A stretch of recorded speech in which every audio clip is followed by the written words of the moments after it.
చేతిలో కనీసం కర్ర కూడా లేని ఒక నిరుపేద రైల్వే ఉద్యోగి తుపాకులు పట్టిన బ్రిటిష్ సైన్యం గుండెల్లో వణుకు పుట్టించాడు. 133 క్రితం గుంతకల్లు రైల్వే స్టేషన్లో జరిగిన ఆ రక్తముడికించే కథ ఏంటో ఈ వీడియోలో తెలుసుకుందాం. అది 1893 అక్టోబర్ 4వ తేదీ అర్ధరాత్రి. గుంతకల్లు రైల్వే స్టేషన్లో ఒక మిలిటరీ ట్రైన్ ఆగింది. అందులో ఉన్న బ్రిటిష్ సైనికులు మద్యం మత్తులో ఊగుతున్నారు. సరిగ్గా అదే సమయంలో 2 భారతీయ మహిళలు అటుగా వెళుతున్నారు. మత్తులో ఉన్న ఆ సైనికులు వేటగాళ్లలా ఆ మహిళల వెంటపడ్డారు. ప్రాణభయంతో ఆ స్త్రీలు పక్కనే ఉన్న ఒక చిన్న రైల్వే క్యాబిన్లోకి దూరి తలుపులు వేసుకున్నారు. అక్కడ డ్యూటీలో ఉన్నది గుళపాలెం హంపన్న. తలుపులు పగలగొట్టాలని చూస్తున్న ఆ సైనికులకు హంపన్న కోటగోడలా అడ్డు నిలబడ్డాడు. చచ్చినా సరే నా గదిలోకి మిమ్మల్ని రానివ్వను అని గర్జించాడు.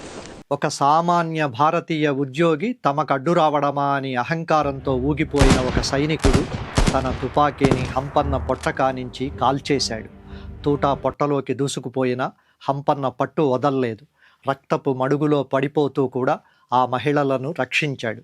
2 రోజుల తరువాత గుత్తి ఆసుపత్రిలో ప్రాణం పోతున్న క్షణంలోనూ తన నొప్పి గురించి కాకుండా ఆ ఆడపిల్లలు క్షేమంగానే ఉన్నారా అని అడిగి కన్నుమూశాడు. కానీ కథ ఇక్కడితో ఆగిపోలేదు. బ్రిటిష్ ప్రభుత్వం హంపన్నను ఒక దొంగ అని, ఆత్మరక్షణ కోసమే సైనికులు కాల్చారని అబద్ధపు రిపోర్ట్లు తయారు చేసింది.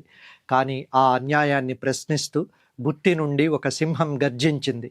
ఆయనే జర్నలిస్ట్ గుత్తి కేశవ పిళ్ళై. ఆయన తన కలంతో యుద్ధం ప్రకటించారు. లండన్ పార్లమెంటు వరకు ఈ విషయాన్ని తీసుకెళ్లారు. బ్రిటిష్ కోర్టులు ఆ సైనికులను నిర్దోషులుగా వదిలేసిన కేశవ పిళ్ళై ప్రజల సాయంతో గుత్తిలో హంపన్న సమాధిని నిర్మించి ఆయన్ను ఒక వీరుడిగా చరిత్రలో నిలబెట్టారు. అందుకే ఆయన్ను గుత్తి కేసరి అని పిలుస్తారు. ఈ మహోన్నత త్యాగాన్ని చూసి చెలించిన కవి విద్వాన్ విశ్వం హంపన్న ధైర్యానికి, ప్రాణత్యాగానికి నీరాజనంగా ఒకనాడు అన్న పేరుతో అద్భుతమైన కావ్యం రాశారు. దీనికి సంబంధించిన పూర్తి డీటెయిల్స్తో ఉన్న మరో లాంగ్ వీడియో లింక్ కింద ఉంది. ఆసక్తి ఉన్నవాళ్ళు చూడొచ్చు. మహాశివరాత్రికి బీపీజీ వారి బంపర్ ఆఫర్. ఫ్లాట్ మీది రిజిస్ట్రేషన్ ఖర్చు మాది. పరిమిత కాల ఆఫర్.